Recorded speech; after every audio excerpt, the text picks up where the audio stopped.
I call that episode poignant because whereas Hazel was still being her busybody self, it was being done for the right reasons in this case. And it was a real interesting thing to see Harriet McGibbon, who played Ms. Drysdale on the Beverly Hillbillies for the duration of its 9 years on the air, to see her in a different role in which she was not the snob and not one that was so difficult to get along with. And all she wanted from her family is to allow her to not be put over in a corner, but to have an opportunity to be able to enjoy the real, oh my gosh, I blew that.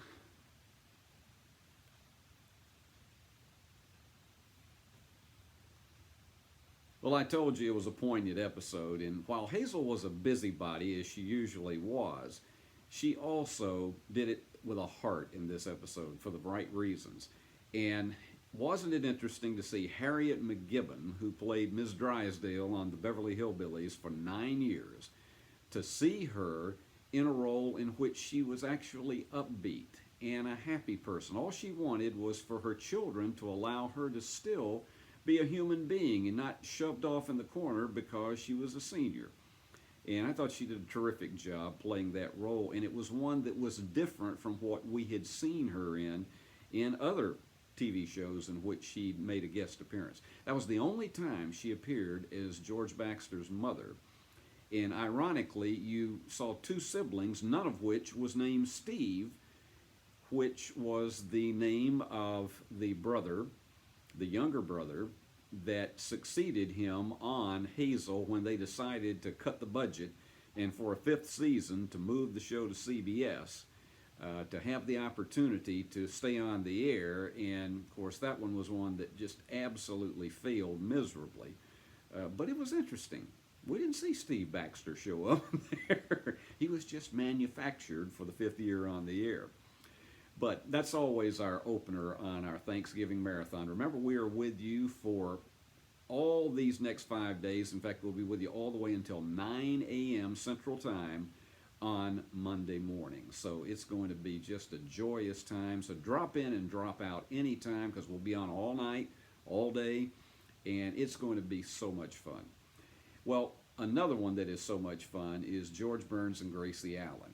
Now, we didn't have videotape that was used extensively in television until really 1957. It was invented in 1956, and toward the tail end of the year, the networks were beginning to use it. But what happened was that there was really no way to do anything except live or film until then. And what happened with a lot of shows that were done live is they were filmed with kinescopes. And that was literally taking a television camera and pointing in it. It was a film camera that was pointed right into a television monitor, and it was done at the number of frames per second to allow you to at least make some kind of a film quality version of it. Well, George and Gracie did their show live for the first 2 years before they decided to go exclusively to film. And this is from Thanksgiving night. The show was still on Thursday nights on CBS. This is Thanksgiving night, 1951. So to give you an idea, 70 years ago, how George and Gracie celebrated with the entire country live on CBS. So I hope you'll find that Gracie is once again up to her usual tricks, and this should be one that really brings the whole family together. So the George Burns and Gracie Allen show from Thanksgiving night 70 years ago. Can you believe 70 years ago, George and Gracie?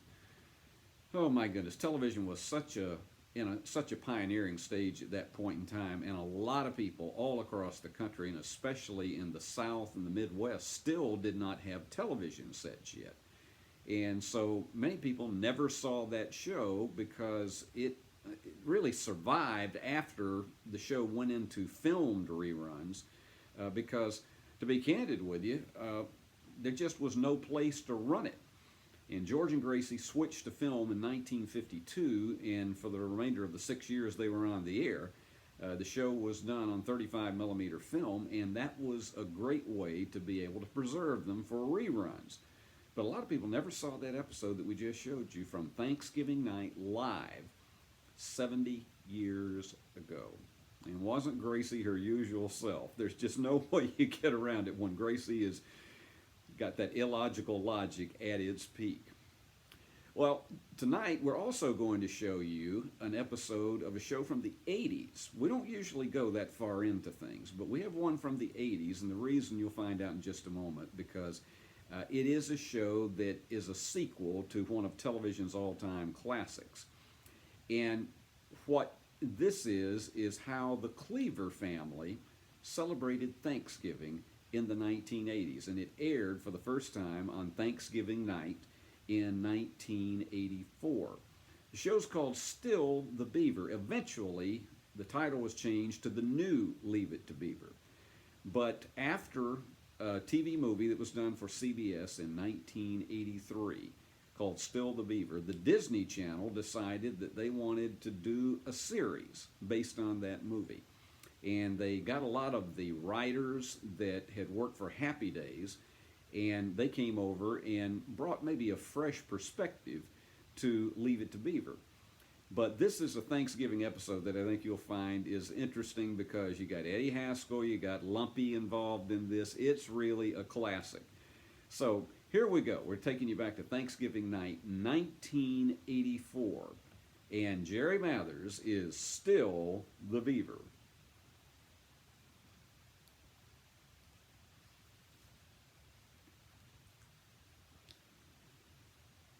100 episodes of Still the Beaver / The New Leave It to Beaver were made. After the first year, the Disney Channel just decided that at that point in time, and it was a relatively new cable channel, that it was just too expensive for them to maintain the show. Well, somebody who didn't think it was too expensive at all was Ted Turner, because he had made a bundle of money and thought Leave It to Beaver was one of the greatest shows ever on his superstation, WTVS.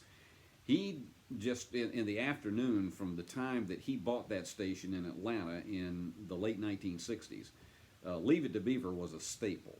And it was one that, as I say, they were able to sell a lot of advertising and make a big profit off of it. And so when the Disney Channel said after 26 episodes, no more, Ted Turner said, come on over, we're going to continue this.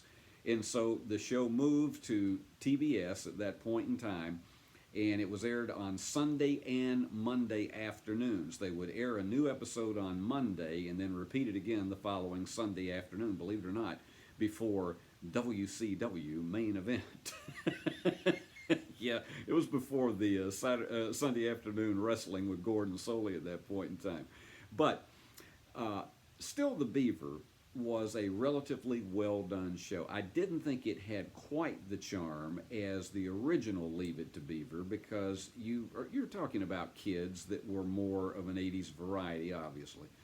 But I thought it still had some very positive moments across the way, and frankly, I felt that Barbara Billingsley in several episodes was allowed to have more range in taking the June Cleaver character out of maybe being a cliche mom. You know, she took it out of the realm of being the woman who always wore the pearls and the high heels when she cleaned the house.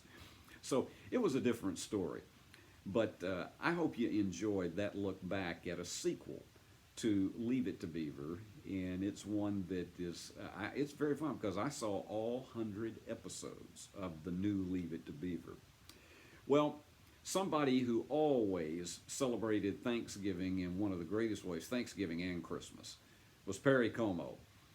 It was one that when he was there in the 8 years that he had his weekly variety show, it was an appointment almost every week, but particularly on Thanksgiving and Christmas. Now, Perry was on Wednesday nights at this point in time, so this was Thanksgiving Eve.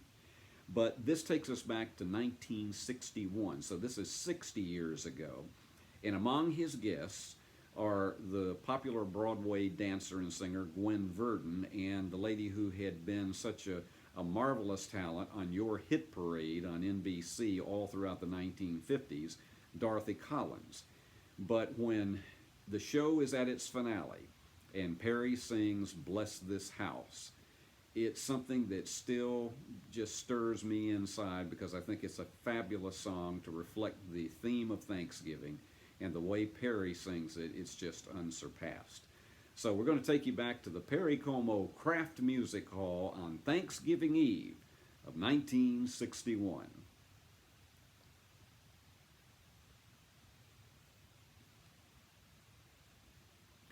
As I told you, when Perry sings Bless This House, it was just one that you talked about later that night and the next day on Thanksgiving Day. Did you hear Perry sing Bless This House again?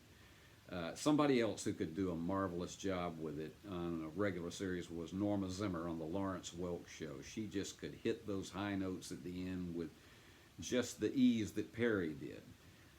And Perry, frankly, that was stretching his range when he hit that high note at the end of Bless This House. But what a marvelous talent. He was somebody that everybody just enjoyed during those 8 years. Actually, the show that knocked him off the air, it was really a double team, the Beverly Hillbillies and the Dick Van Dyke Show. The Beverly Hillbillies became such a big hit, and in its second year following the Hillbillies, Dick Van Dyke followed it into the top 10, and that took a lot of the audience away from Perry at that point. So consequently, NBC canceled the show after 8 years, but Perry continued to do multiple specials every year for NBC throughout the 60s, and then later did them for both CBS and ABC. But he did his specials live, almost like they were concerts in different cities across the country for the first couple of years after he went off the air. But one of my favorite entertainers and one of my favorite singers of all time is Perry Como, and I hope you enjoyed that great celebration of our holiday as it was 60 years ago. Well, another show that was in multiple time slots over the years, but in the 1959-60 season, it was on Thursday nights, and so that meant Thanksgiving night. At this point in time, they videotaped the show in advance. Occasionally it was done live, but they videotaped it in advance, so they weren't there in the studio doing this on Thanksgiving night. But there's a very special guest in the first game of this episode of To Tell the Truth that goes back 62 years to 1959 on Thanksgiving night. And I think those of you who are sports fans, particularly baseball fans, will be able to identify the real central character of the first game right off the bat. I don't think there'll be any doubt in anybody's mind. So I hope you enjoy this, because we always want to wind up with fun and games. And on this Thanksgiving Eve, let's take you to Thanksgiving night in 1959 and see if you can identify which is the real one, particularly in this first game of To Tell the Truth.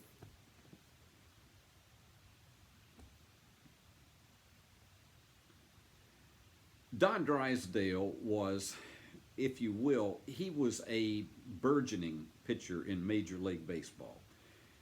He had been really the kind of talent that the Dodgers organization was going to be looking to, because he had that just dynamic fastball. But I was really surprised that on To Tell the Truth, his face was just not that recognizable at that time, but I was really surprised that on To Tell the Truth, that when they put the three contenders up above everybody in that big high set that they had, I was really surprised that they put Don as number one, because when I was screening this, I said, wait a minute, he's right off the bat here. And he really was. But nonetheless, it was a fun game. To Tell the Truth had been on Tuesday nights, and then it was moved to Thursday nights for the 1959-1960 season at 7:30. And they were still trying to find, after 3.5 years on the air, they were trying to find just the right slot where it could really flourish.